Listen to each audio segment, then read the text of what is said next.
move on. Yung ganyang mindset ng mga tao ang dahilan kung bakit po natatakot yung mga katulad ko, katulad ni Mr. Sandro, at yung iba pang mga biktima na magsalita. Yung ganyang mindset na move on, na bakit ngayon lang? Ganun po ba kadali yun na i-reveal? Hindi nyo po hindi nyo personal na naramdaman at na naranasan yung naranasan namin. Kaya ang dali sabihin na move on.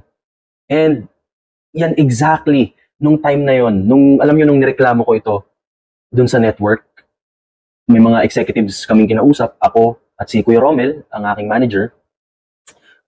Yan ang statements nila before, na move on.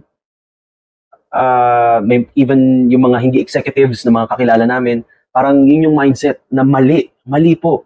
Sana gumawa din sila ng mga rules ng batas sa kanilang company para maprotektahan itong mga baguhang mga artists especially. Dahil sila talaga yung prone sa ganitong klaseng gawain. Nung ako po ay makapasok bilang si Tui sa Miss Saigon, nakarating sa akin, sa isang close friend, the singer din, na kinocongratulate kami kasi itong friend ko ay nakapasok din. Ang sabi nitong taong ito ay congratulations pa din daw sa akin kahit napakasakit daw nung ginawa ko sa kanya. Ang masasabi ko lang sa'yo, ang kapal ng mukha mo. Ito pong taong ito na mataas ang katungkulan ngayon dito sa network, na kaibigan nitong taong gumawa ng hindi maganda sa akin, ay sobrang galit na galit pa din po siya sa akin up to now. Kaya ako po ay basically parang banned po dito sa network.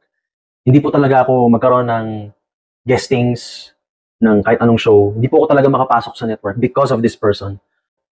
Ako po ay napag-initan, na persecute, kahit na may pang-aabuso pong nangyari, ay ako po ang natanggal, ako po ang nawalan ng trabaho.